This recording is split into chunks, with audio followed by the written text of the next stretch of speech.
Thought we had a long meeting. I brought some hot chocolate. Okay, we'll rise for the Pledge of Allegiance. Set. Pledge allegiance to the flag of the United States of America, and to the republic for which it stands, one nation, under God, indivisible, with liberty and justice for all.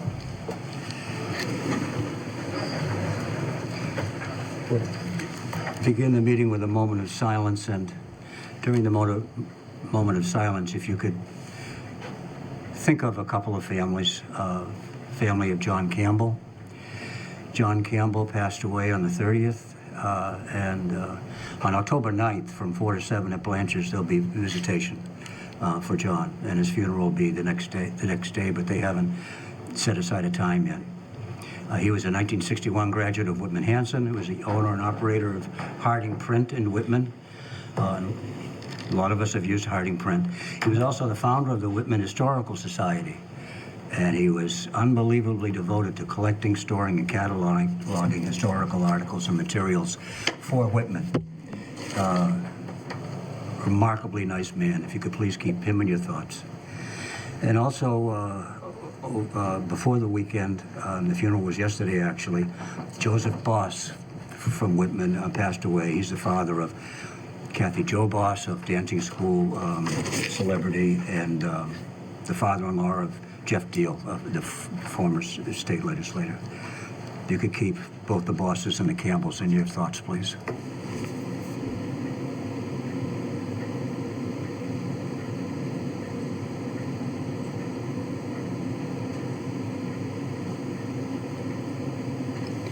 This meeting is being recorded and televised by WHCA. I'd like a motion to approve bill and payroll warrants. So moved. Second. Is there any discussion? All those in favor? Aye. Aye. And a motion to accept correspondence in the read file. So moved. Second. Any discussion? All those in favor? And the only item, there are two items of business tonight. There's going to be a hearing, a public ascertainment proceeding relative to cable TV. We'll get into that in a few minutes. But the first order of business, and the only order of business really, is to vote the special town meeting warrant. And so I'd like, we've received copies of the warrant. If someone would like to move that we approve it. I make that motion. Is there a Second. Any discussion of the warrant? Yes. I do honestly have some reservations about Article 15 personally, and I voiced some of my concerns at our last meeting. And I mean, honestly, as I'm thinking about our borrowing situation and projects coming ahead of us, I feel like it's not a great precedent to set for projects to come back to the table and ask for more money. I really like the way that people have identified monies to free up and whatnot, but in my mind, honestly, I think they're short about $3 million. They found about $1 million that was saved in other projects.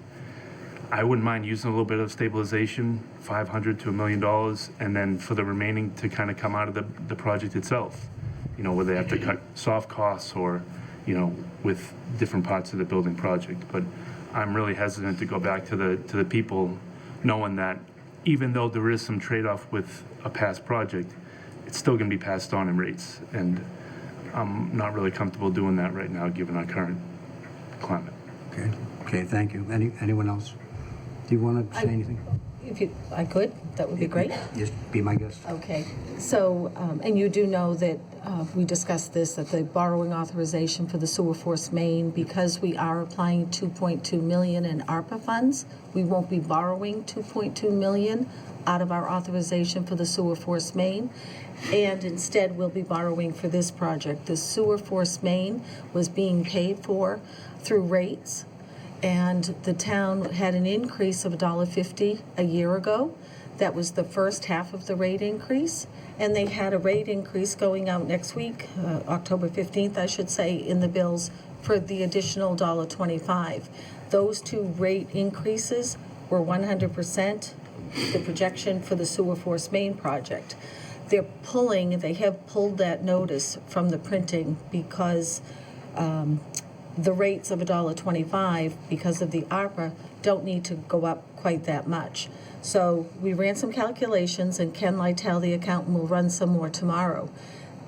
Doing the sewer force main project with 2.2 million in ARPA funds being applied, as well as the sewer force main project came in under budget, which is wonderful. And then having the 2.2 million in the new project for the DPW, there'll be a rate increase there, split between water and sewer. But because of the reduction, for a couple of reasons on the sewer force main, the new borrowing that we're proposing here for 2.2 million, plus the $1.50 we went up last year, will come in under what the town projected for just the sewer force main project.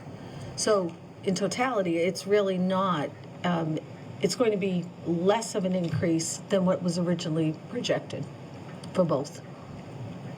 Okay, thank you, Mary Beth. Okay. You know, a few weeks ago, when we found out that the DPW needed a couple of extra $1 million because of the soil problems on the property, which was, well, it's a problem that had to be dealt with. We asked them in a joint meeting if they could find some ways to come back in 2 weeks and tell us that it's going to be less. And they worked hard. You and Justin worked hard to come up with a kind of a solution, and Bruce Martin worked hard to collect some money or Dennis come up with some, Frank. yeah, to collect some money that he worked for a while on figuring it out. But anyway, what's really impressive is the fact that 2 weeks later they come back and we come up with a solution that is not going to cost the taxpayer any extra money. And I think Less money. yeah, and I think they deserve a lot of credit for that. It wasn't an easy ask for us to make of them, and they came through with flying colors from what I can see. So I personally don't have a problem with Article 15 at all. Yes, sir. It's hard for me to disagree because I think they did a lot of good work, and I think applying those opera funds is something that is beneficial to the town. But you used the word or phrase in totality. In totality, the amount of borrowing that we're going to be doing over the next couple of years is great. And any way that we can lessen the burden on the taxpayer, I think that's something we really should consider. So for me, and it's okay if you disagree, but for me, I think I would rather go and dip into stabilization a little bit and keep rates lower and have them cut some costs out of the project, which is tough, but I think it's one of the hard truths of running a project. We wouldn't want the school project, if it is to pass, to then come back and ask for $5 million more because of, some unforeseen thing. Like, these are things that happen on a building project, and I'd like to see them, make some decisions and own some of this. Us put forth some money with stabilization and use, over $1 million that was saved otherwise. That to me feels more fair and balanced, considering the overall projection of debt. But that's just... Anyone else? I guess a separate thing. I may just suggest that because the source of funds for a lot of these articles are prior articles being returned, it might be helpful at the start of town meeting to just explain so that we don't answer that same question every time along the way. Nope, absolutely. Anyone else? Okay. All those in favor of the motion? Aye. Okay, opposed? Thank you. We are... May I ask a question? Okay, we're 5 minutes short of your time. There it. So I'll take my time reading the next item.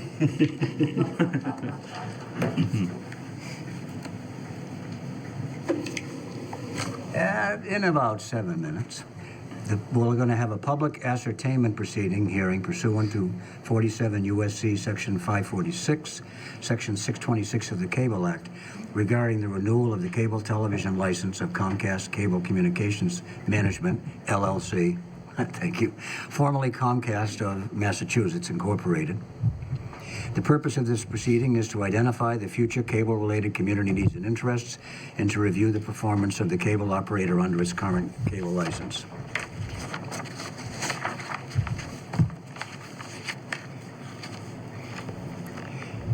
current Comcast license was issued on June 3rd, 2014, and runs through June 2nd, 2024.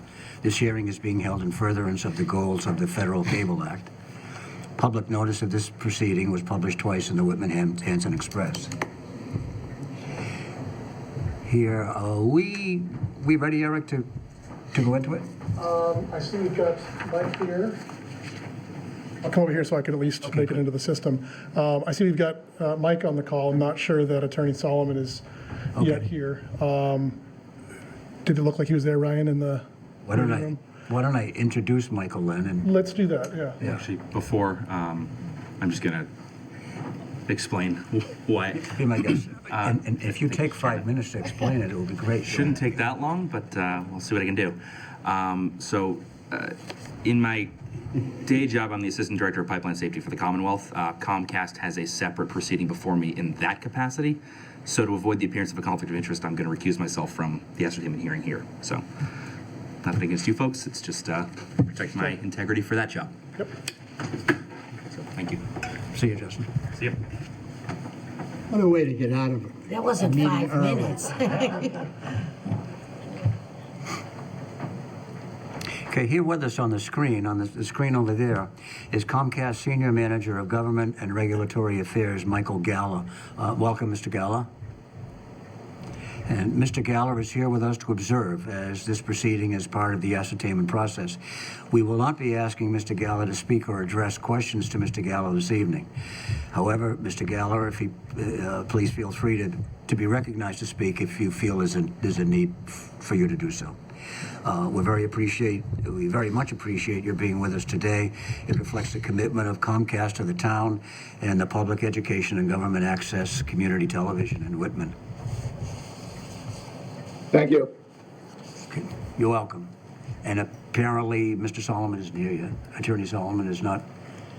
No, and was there some thing that we needed to read for that, or you already read about the protocol? He was just going to give some kind of framework. So we can potentially take that out of order if you want me to kind of do Sure. my introductory. I'll recognize you. You can Okay. give your. This is Eric Dresser, Executive Director of Whitman Hanson Community Access, WHCA, and he's going to give a brief introduction right now. Yeah, so You can let us know if yeah, I'll you keep see an eye. Attorney And, well, Solomon. Ryan will throw me a sign if he shows up there. But basically, what we wanted to do is, because we're going to give a brief opportunity for anybody, as you see on bullet 4 up there, anyone who has a time commitment, time constraint, or another obligation elsewhere, we're going to give them a brief window to speak at the beginning of the hearing here before my larger presentation. So it was suggested that perhaps I just give a little bit of framework, kind of talking about, giving some perspective about recent and key contributions of WHCA, and something that is very top of mind for all of us still at this point, and that's COVID-19, and sort of how WHCA sort of changed into a whole different thing during that time, and kind of came into the forefront for a lot of people who maybe knew about us in the background, watched from time to time, but all of a sudden they were like weekly users. So I just wanted to talk kind of 3 bullets here about what sort of the high points of that contribution was. And I think you all know we deployed a fleet of WHCA staff-guided virtual meeting options, and then we developed some best practices for their use. So it wasn't just a matter of here's Zoom, good luck. It was here's Zoom and here's training of how to use Zoom, because a lot of people needed that getting started. Of course, we had to create a scheduling system for reserving these resources. We had gotten 4 Zoom accounts, and believe it or not, between the 2 towns, Whitman and Hanson, they went quickly. And it took a lot of orchestration to make sure that that all worked smoothly. And then we needed to manage timely playback of all the meetings we were now capturing, more than what we were accustomed to, which was Selectmen, school committee, maybe a random community meeting or something here or there. We then needed to provide a platform, separate of the municipal meeting coverage that we were doing, to provide a platform in addition to and in lieu of our studio that folks could use to safely capture and present local information. So if they couldn't come into our studio, how are we going to work with them on a Zoom call? How exactly do we do those interview shows? How do we do recording of public service announcements, things like that? And then we also constantly monitored and aggregated information from the federal, state, and local emergency agencies and curated that content onto our website on a specialized page called whca.tv/COVID and on our cable channels. So that was all there as an easy place for people to find all that local information all the way up to the federal information. So I know we went a little bit out of order, but I am told that Bill is joining us on the call, so if we want to jump back to there. Sure. I would like to, would that be Bill? I think when he speaks, it'll jump over to him. Okay. Okay. Is Special Counsel Bill Solomon here? Yes, thank you. Can you hear me? Ah, very good. Yes, yes, we can. And it's your Good, thank you. It's your turn to. Thank you. I do some just introduction. completed another Zoom meeting. I'm glad to be here. Thank you. Well, let me just say a few words about the Cable Act and the process. And I know you have a lot to hear about today, and that's great. Firstly, let me just say I think you've met Mike Gallo already. Has Mike been introduced? Yes. Great, and I want to thank Mike because originally I didn't realize it was his town. He works with the town, but I hadn't been working directly with the town, and so I got the notice to Mike late, and he made a really special effort to be here today, and I want to thank him for that because I know how important it is to hear directly from the town's folks about the importance of community television. Let me just briefly say a few things about community television in Whitman. One is that cable licensing is under the 1984 Cable Act. It's a remarkable document and process that incentivizes both sides to kind of figure, particularly the town and the community, to figure out what are its needs and interests going forward. So sometimes I say it's like Christmas Carol. Where have you been? Where are you? And where do you want to and need to go? And that's done through the ascertainment process, ascertaining those cable needs and interests. And this is a continuing part of that process. And by incentivizing both sides to figure out what matters the most and to sit down and discuss that in the town, usually in the town hall, and some days, electronically in the modern world, that the parties get to something that works for each party. The act doesn't encourage litigation or disputes. It encourages working together. So there's no more important beginning or frankly end of the process than this proceeding and any following proceedings. And what people have to say here is of great importance because Mike listens to that. He incorporates it together with his knowledge of the town and community television, and based on what's provided here and in writing and capital plans and other documents, is able to come to a conclusion of what kind of license meets those needs and how can Comcast do that at the same time represent its interest. And he makes the case to the people, the other folks in Comcast. And so we need to make that case to him, and he cares what you say. So one example of how this hearing is different than other hearings is that sometimes, having been a former town council, you could be at a meeting and 5 people say the same thing, and you feel like, well, we've already heard that. So someone here today could say, well, someone else has said something, and therefore, I don't need to say it. But then when we sit down with the Comcast Government Affairs representative, Mike in this case, we might say how important something is, and Mike could say, well, at the hearing, only one person mentioned that, and there really were 5 people who wanted to say the same thing. So this is your chance to make a difference for funding for the next 10 years on something that matters more than it ever has, community television. Never has it been more important in the COVID and post-COVID world, and never have there been greater challenges to making sure that it works for both the town and for the cable company. So please, everybody, take advantage of your opportunity. If there's something you'd like to say, please say it. You can write a letter later on. We may have more hearings, but there's no time like the present to let us know what you're thinking. So with that said, I turn it back to the chair. And Thank you very much. And now I get to turn it back to Eric to continue. Yes, and I guess I dumped out of my little pre-show there a little early when I saw Bill was on. So I'll just say, relative to what I was saying about the things we did during COVID, whether you were a longtime user of WHCA services already, or you found us or rediscovered us through COVID-19, we really thank you for the opportunity to serve you. It was, as chaotic as it was really rewarding. And WHCA and community media in general, as Bill just said, have really changed as a result of what we went through in that process. And so, again, we're proud of that work, and we look forward to continuing that as a valuable community resource. But now, in getting into my longer full-form presentation, which I call Looking Back from 2015 to 2025 and What's Ahead, and in fact, in my couple slides from now, I'll talk about the timeline going all the way back to 2005 when we were founded. But first, let me go through and do some quick introductions here. You all see me up here, Eric Dresser, the Executive Director. At our front table here, we've got Ryan Tully, who's our Operations Coordinator. And then we've also got back at the studio, Rob Galixon. We've got several specialists who you probably see throughout the community or covering different events. We've got Amanda, Gabe, Guy, James, Kevin, Nicole, and Paul in the corner over here, helping to produce tonight's coverage and all the Selectmen's meetings. And it's this staff that helps us be everywhere that you see us in the community. In addition to our staff, we've also got a volunteer board of directors. We've got 3 members from Whitman and 3 from Hanson. I've got Jerry Eaton here in the audience. He's our clerk. I've also got Marcus Casey, who is the media teacher up at the high school, so that's a great skill set to have. And John Galvin, who you all know with his financial background, it's also a good background to have. In addition to those backgrounds, we've also got public health.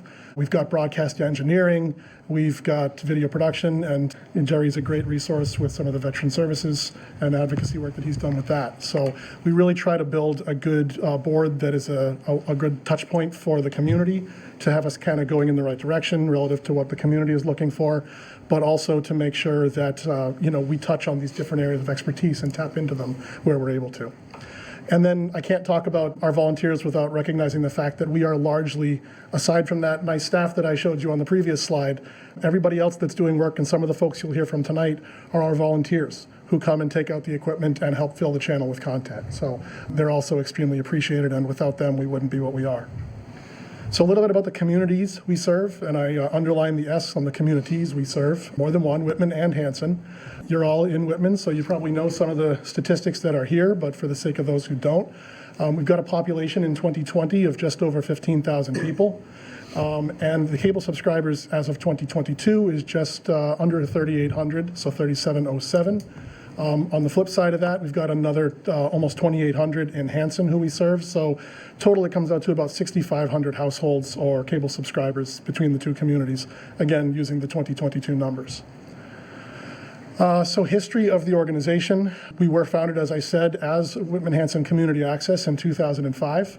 That's when we became a nonprofit organization. Anybody who's thinking back and saying, well, I remember you guys before then, you do. We just weren't Whitman Hanson Community Access. We didn't have this nice fancy logo in the corner. And all of that predates me, so I still learn about all that history every day. But during those first few years, we really worked on, adapting the building and creating the space that would be good for doing all of the things that we do on a day-to-day basis. So that was building the studio, that was equipping the portable equipment, and getting the channels all set up and the playback ready to be managed out of the building, and at that time also out of the high school. It was a shared responsibility. In 2009, roundabout, the focus shifted from the studio, moved into the field, and we started work on our production truck and being able to do more in the community. And by 2012, that culminated as we started looking at getting into the town hall auditoriums. So just last night, there was a special town meeting in Hanson, and we're still using more or less that same equipment. So you can guess what one of the next projects is on our radar, is to upgrade that down here in this auditorium and across the way in Hanson as well. In 2014, we began the process of moving to a tapeless format. So everything, believe it or not, up until then was still on tape, even if it was digital tape. But we started at that point to move out of digital tape and into a digital workflow. And we had our first crude football coverage, which was a big deal because we had that great truck, and we were able to fill it with crew and really get that out there and show off what that can do in the community. In 2015, we had our first renewal of the cable license, the license we're in now. And unfortunately, just a year later, we had the unfortunate and surprise passing of WHCA's first executive director, Steve Roy. The end of that year, the beginning of the next year, 2017, is when I came into the picture. Prior to being in Whitman Hanson, I was in Hingham. I just completed a studio build there and an initial setup of that access center. So when I came here, I kind of took a look at doing a lot of the same types of things in terms of institutionalizing the organization. The website that you now see today kind of launched around then, really trying to drive people in, not by having a relationship necessarily with an individual, but more with the organization. And so sending an email to info@whca.tv, for example, versus the person that you might have dealt with, so that was easier to always know you're going to be able to find somebody. In 2018, I should have expanded that. We started doing a bunch of facility work. We moved a lot of things around within our tech core and within the building in general. We had to do new electrical, new Ethernet, new HVAC, and all that sort of thing so that we could bring in a new playback server. So that is basically the machinery that operates the channels and controls what goes out over the different channels at the different times. So that was executed in 2018. And then also in 2018, we took over the educational channel, which had been airing out of the schools. So instead of them having to program those channels, when we were already going to be doing that and we were just going to add one more channel, we offered to take that off of their plate, and we now schedule 4 stations. So we're public, educational, government Whitman, government Hanson. And so because we did that, we felt it was important to put equipment into the schools to make it available, to keep that partnership alive and keep that content coming in, even if they weren't the ones scheduling it in the playlist to go out and play. In 2019, we set our focuses here. In fact, the room that we're sitting in, you can see the robotic cameras around the room, the system that Paul is operating in the corner. That all was installed here, and a mirroring system in Hanson in 2019. And then in 2020, COVID-19 came around and really kind of turned everything on its head. And we had to figure out lots of new ways to get our meetings covered. And like I said before, it was more than just our selectmen's meetings and school committee. So also later in 2020, we added all of those virtual meeting platforms. And very importantly, we also added some new portable switching options in addition to our truck. You probably all remember having town meeting in the middle of a football field with social distancing and all of that. It was very unique. And we had to go out and create a set of equipment to cover that and make that happen. So that was pretty neat for us as well. In 2023, that's now, our studio and control room, we've actually just wrapped up a whole overhaul and upgrade. I probably should have brought in the Express article that was just maybe 5-6 weeks ago. We've got a brand new studio over there, and as the bottom line there says, we're really now focusing on simplifying access and use. So just like you've got the robotic cameras in here, we did the same thing in there. You still can come in and operate a camera as you would classically in the studio, but nowadays you can also come in, and if you don't have that big crew to come along with you, you can just sit down, and much like Paul is driving with a joystick over there, we can do that with staff or with a single volunteer. So really exciting about doing that, and then that interplays well with a lot of the different groups and things that we work with who they just want to come over and do something quick. They don't necessarily have a big crew to plug in there, and this is a way that helps us do that. And had to fill in that last bubble there to make it all geometrically congruent. So 2024, we look forward to renewals of the cable license, so I believe 24 and 25 in Whitman and Hanson respectively. So as I said about different groups and businesses, we've served over 200 local nonprofits and community groups, whether that be putting up bulletin board messages, public service announcements, doing meeting and event coverage, or just sharing community information through any of our various platforms, be that our channel, our website, our social media. You can see a few examples. In fact, this is a theme that we'll carry through the presentation about a bunch of different examples around the borders here, showing some of that. And here's a list of the groups and businesses we've served. Would you like me to read it? I don't think I could review that far, so I think I'll skip that. Oh, but I should mention, and I actually skimmed over, here in our timeline, we also in 2018 put in our Edit Lab and our CRM software, so our client relations management. And that is important because that's where, if you see here a lot, you see 2018 to present, that's where our client relations management came in and started tracking a lot of this stuff. So as I get into the next slides here, you're going to continue to see that 2018 through present. But if you look, we've got 43 different government departments and entities that we've served, so about 23 town departments and 19 town committees on the list here. And if I go into the next one, you can kind of see where some of the heat map is on that. You guys win with 171 meetings for the Board of Selectmen, followed by the FinCom, Building and Facilities. I don't think there's really any surprises. Oh, this one's out of order. But I don't think there's really any surprises about where the traffic has been. So we've got a whole bunch on this list, totaling 441 government programs since 2018. And now for the educational, we've got a whole bunch of content, 707 unique events that are on our educational channel, which include things like school assemblies, lectures, athletic events, showcase performances, graduation, orientations, concerts, and even some of these are actually filmed annually, and there may be more than that 707 as you have something that happened in 18 and 19 and 20. So educational, there's always a lot of stuff going on. And then comes our public programming, and I should have probably noted that throughout all of these, there is more details. If anybody wants to take this URL and go here, you can actually drill in and look at some more of this list. But there is over 2,500 unique programs that have aired on our channel, on our public channel alone. That encompasses 52 series shows, and it's community event coverage, recurring and one-off programming that we've produced. And then when none of that stuff is on, believe it or not, there's still some gaps when we don't have programming on. That's when we put up our community bulletin board. And that to us is not just continuity. There's a lot of really great information that's there. And our flagship of that is the public channel. But we do also run bulletin boards that basically have government or educational information exclusively on those channels. So big part of what we do is to kind of stay on the pulse of what's happening in the communities. And so you can see around the border here and kind of figure what the theme is here. But we try to stay, again, on the pulse with local officials and emergency, regional organizations and things like that to stay up to date on that information. And never has that been more important than as we came into COVID-19. So you can see a mobile view of the website that we put together over on the left side of the screen there. And across the top of that, you have a banner that was accessible across our entire website. And on that site, you would have a full-time bulletin board that had exclusively COVID-related bulletins. So I mentioned the 4 other bulletin boards that were on our other channels. Here was number 5, and it was all local, state, and federal curated PSA, well, not PSAs, but slides with information. You can see, maybe it's something about social distancing, maybe it was something about how to wash your hands, but maybe it was something from the local Board of Health specific to Whitman. So that was a big part of what we did with everything through COVID. And as I mentioned in my initial remarks, COVID really changed the way that we did everything when it came to community production. Whether it was going into doing monthly public service announcements, captured mostly through Zoom to get important information out to the community about whatever the new, maybe policies or processes when town hall was closed or something. How do you do business? Getting that sort of information out.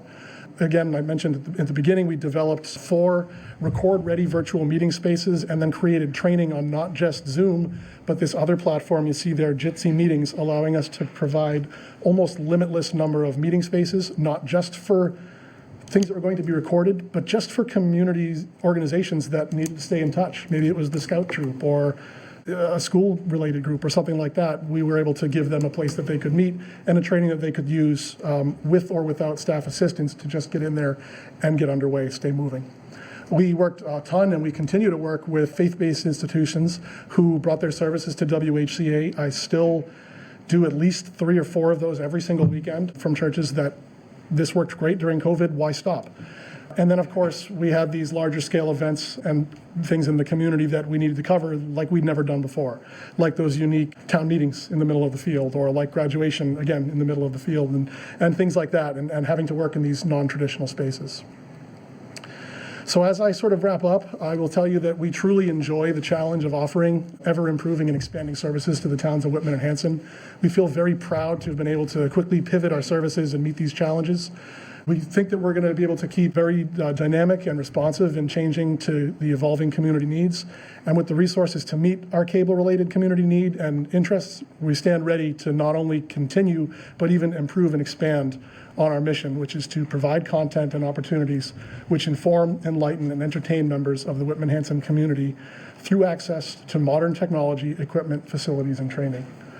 And with that, I'll go over, I've made a little screen to put up here while folks from the community perhaps share some of their stories. But there is, again, a whole lot more. When I took the podium, we were at 19 that we've got posted to the website. These are excerpts from some of them, and others are just things that we've pulled out of programming or things that people have said, nice remarks people have given. But at this point, I would turn things back over to the chair, and if you'd like to call upon any community testimonials, be happy to take those. Is there anyone that would like to make any kind of a testimonial? Chief.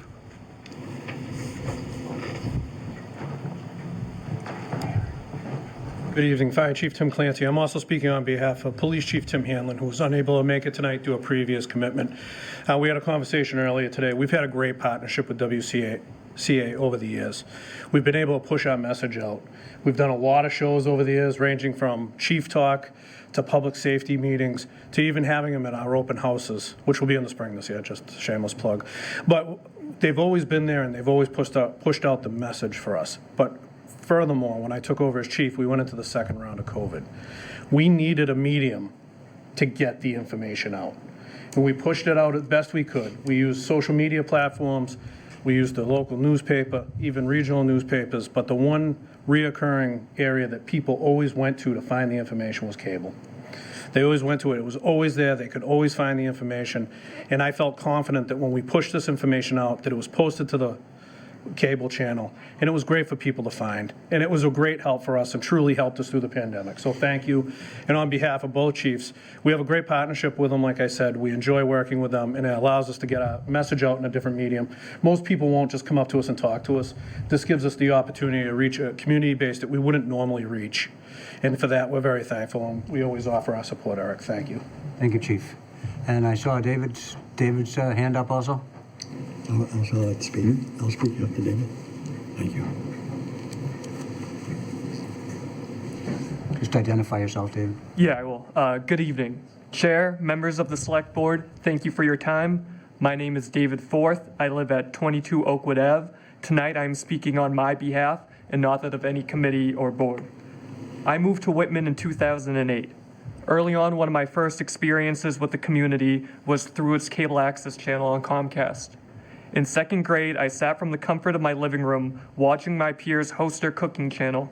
I'll never forget the sense of astonishment I had seeing my friends I went to school with on TV talking about our community and how inspiring I found that to be. I remember watching the preparation of the middle school haunted house on TV for the first time and seeing our staff and students' enthusiasm as they prepared for an event unique only to our municipality. As a young Duval Dolphin, I reveled in the idea that I could be part of this team and one day contribute the same time, energy, and enthusiasm for this town as those before me. Through the lens of Whitman-Hanson Community Access Media Platform, I began to lay down the foundation of what it means to be a member of this community and developed a lasting endearment for the culture within it. In 2020, at the young age of 19, I decided to run for public office. There are a lot of things you can and can't anticipate on the campaign trail. A pandemic occurring was the latter of the two. The pandemic fundamentally changed what it meant to run a grassroots campaign at every level, local, state, and federal.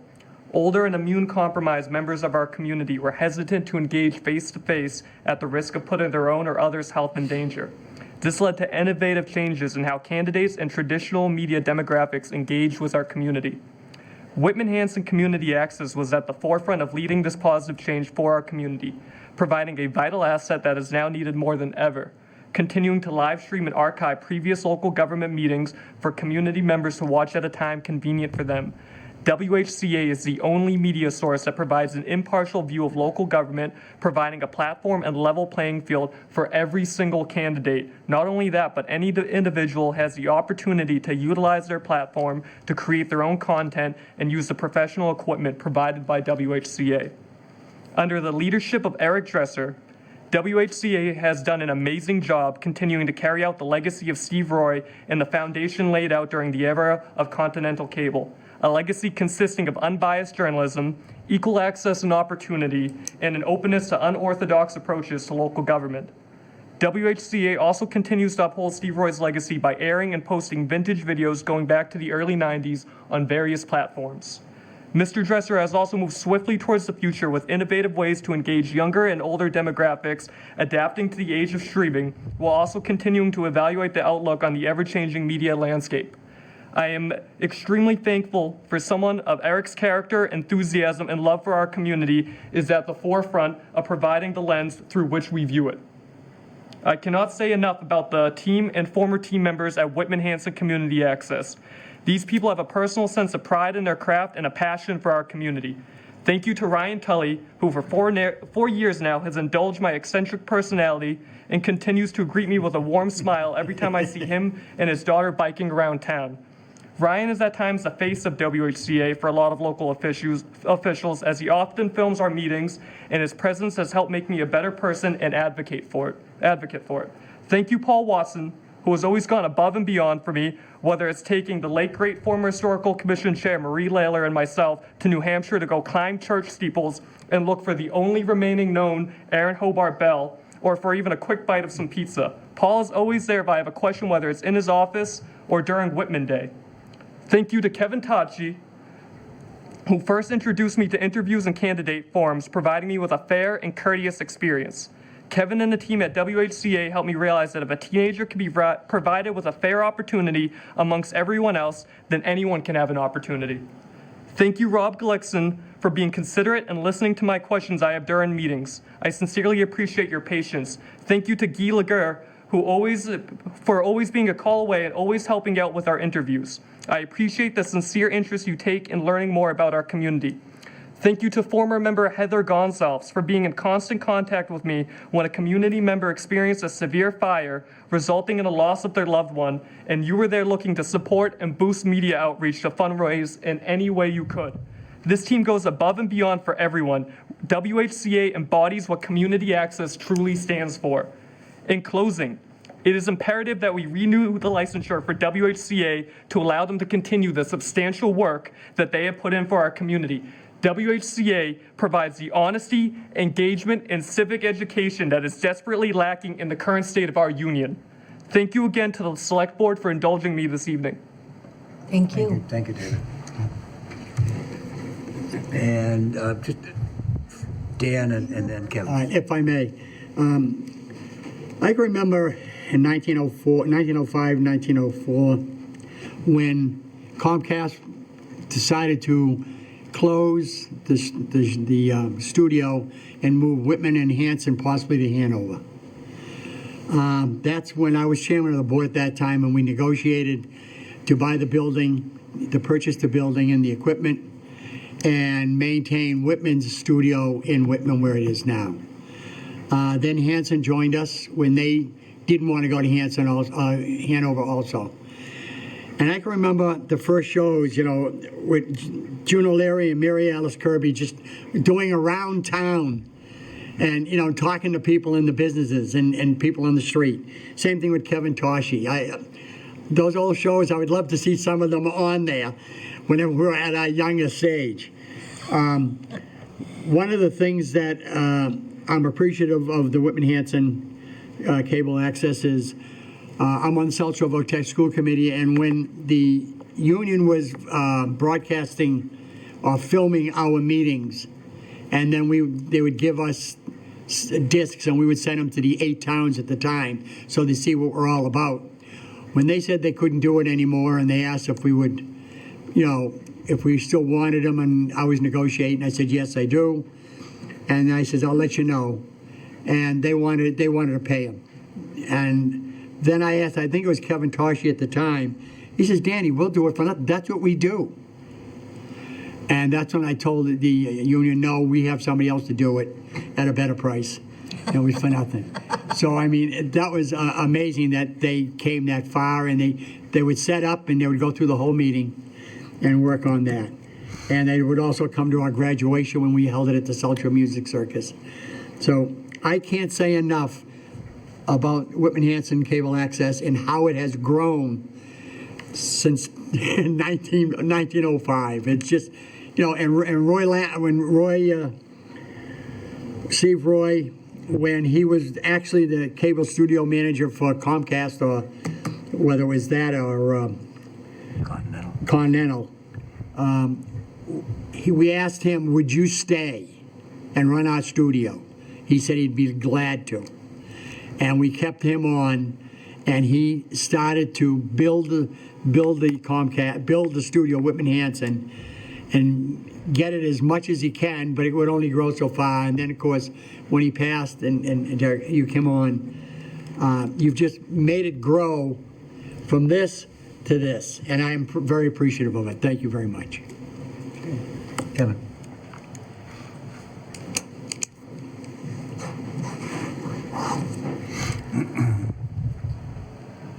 Good evening, Kevin Clary, 35 Indian Trail. I just wanted to speak to the work that Eric and his staff do.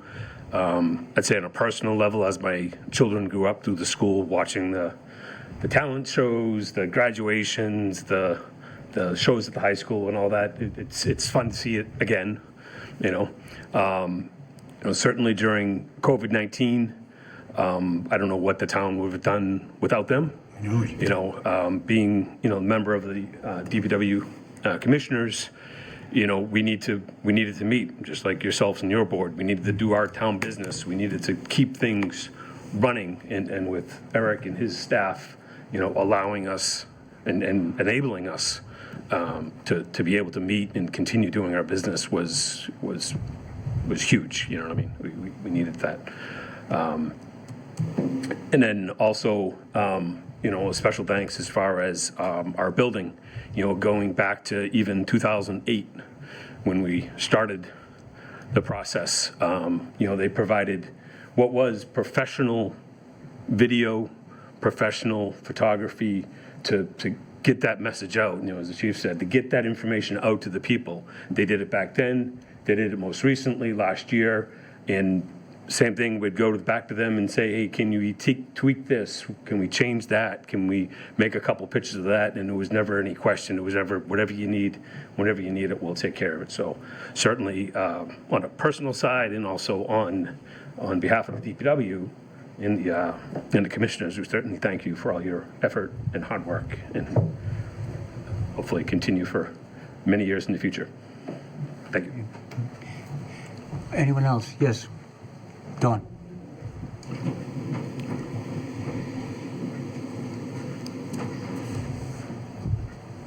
Reason. Dawn Varley, Town Clerk. I just want to say that I go back to 1905, that's what you said, right? I remember Dot Benner and Stanley Bowman. You'd wonder who was going to fall asleep first through some of their shows.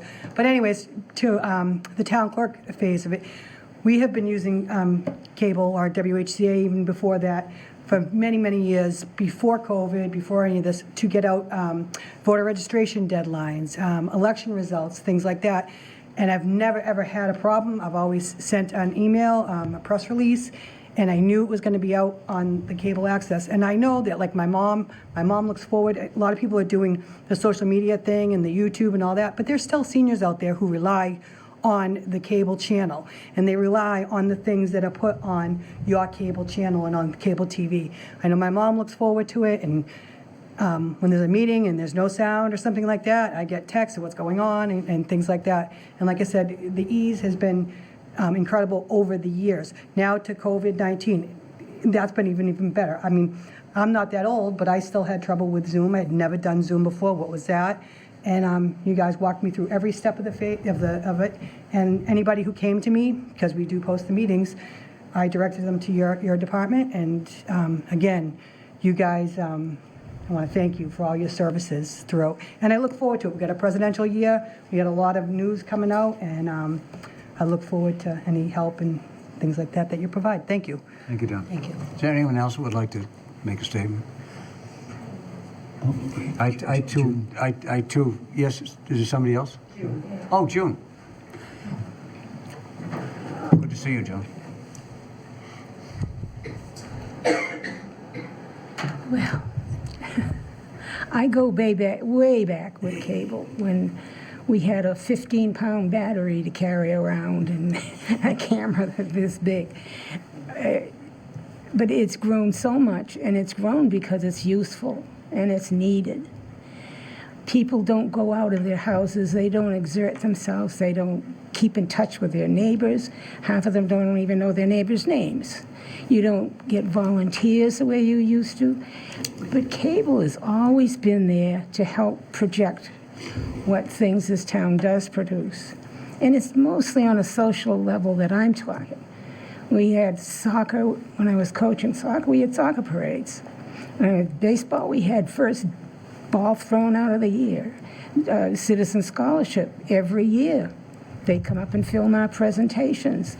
The great one was champagne cake and art. I think the camera people had more fun than half the people there. That was, yes, Paul, you too. And just so many things that I've been involved with that I have seen them do this. And when this happens, it's communication.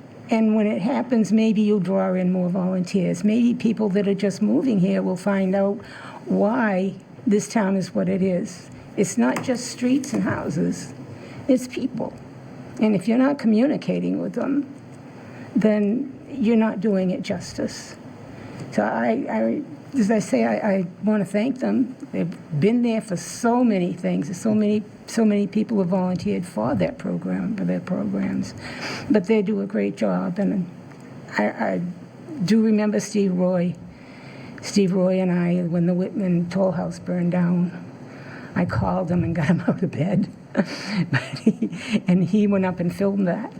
And Steve Roy and I got the only interview with the owners afterwards. He worked very hard, Steve did, and I remember him fondly. But I hope they have a chance to keep up the good work, because they're a wonderful, wonderful company. Thank you. Thank you. Yes. Thank you. Member Linda Shea? Anyone else? I probably have to say something. I think of two things mainly. I mean, I think there's one thing that goes way back that's like way prior to WHCA, and that was when there was a show that my wife actually produced called Town Talent Today. And those of you who have hung around the cable company have seen the Fish Kid. And he was this little boy that was a comedian, and he had a little fish, a cardboard fish around his chest, and he had his jokes on the back of it, and he would be reading the jokes like, "Oh, I'm floundering right now," and things like that.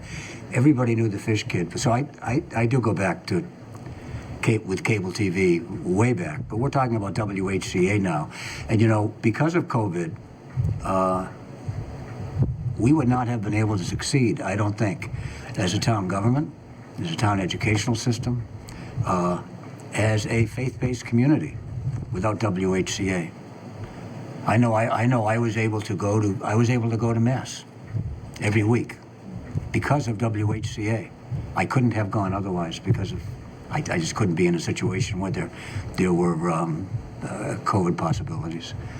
But because of COVID, or because of WHCA, we were able to get through COVID as a government, as a community, and we owe you a lot. We owe you a lot, Eric. But I also have to just 3 shout-outs to Ryan, who's always pleasant to work with. David was certainly right about that. To Paul in the corner. It's easy to do meetings from here when you have somebody like Paul working with you. And I have to shout out to Kevin Tocci. I've been interviewed by Kevin Tocci an awful lot. And you never have to worry about anything when you go to talk to him, because he's always fair. He is always kind. But he also gets at the truth as much as anybody does. He's a remarkable interviewer, a remarkable guy. And he also was the one that produced the masses from Holy Ghost and from St. Bridget's too. So WHCA means a ton to this community, and I'm looking forward to the next 10 years as well. If Attorney Solomon is still here, if you'd like to make any final comments, this would be an appropriate time to do that. I believe. Yep. Thank you. No, other than to say this is the continuation of the ascertainment process, and it will continue along as mentioned, and you'll be commenting. People can still send in letters to the board, And as you indicating, the board has reserved the right to hold additional hearings. I think a lot of helpful information giving Mike Galler a sense of where the program's been, where it's at, and where it hopes to go. And I think that'll help both sides to negotiate a fair license that works for both Comcast and importantly works for the town of Whitman and your residents. So thank you. Thank you. Okay. And do you want to close with anything, Eric? I don't really have much else to add other than, the few thoughts that I had while I was listening to all the wonderful testimony. So first of all, just a deep thank you from all of us. As I said in my presentation, we enjoy it. I often talk with the staff about win-win-wins. We're not looking to do investigative journalism where we get a gotcha moment. We want to inform the community. We want to put something on the channel for people to watch. We want to get the word out for that person. We want multi-wins, win-wins as we can get them. So we really love what we do. The entire staff does. That's why we had comments like we did from David about all the different people on the staff. We truly take a lot out of it. And we also, at one point, were talking about the bulletin board system. And it's tough right now with social media and YouTube and other places that people can put their content. And one of the ways that we've pivoted is to leverage some of the things that we have access to so that we may not any longer be the first place that they think of to get their message out. But if we can make that slick message for them that they can bring to those other places, they'll still come to us first. So that's been a big focus for us. It's going to continue to be a big focus for us as we move into the next 10 years and whatever is ahead for us. But again, we take a lot of pride and enjoyment out of the work that we do in the community. So thank you for the opportunity to do that.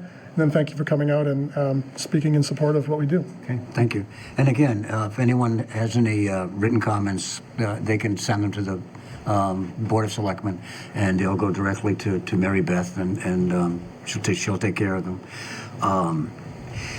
As referenced by Council Solomon, the town also reserves the right to hold additional hearings if we need any. And I'd like to thank you all for coming to this ascertainment proceeding. And I hope you are satisfied with the outcome. And I know that I really appreciated hearing all of the things that you said. Thank you, Eric. And thank you. Motion to adjourn is in order now, actually. Thanks, Ed. A motion. Is there a second? A second. All those in favor? Aye. Aye. Thank you very much. Thanks, folks. Thank you, Mike. Eventually, will we have the same contract?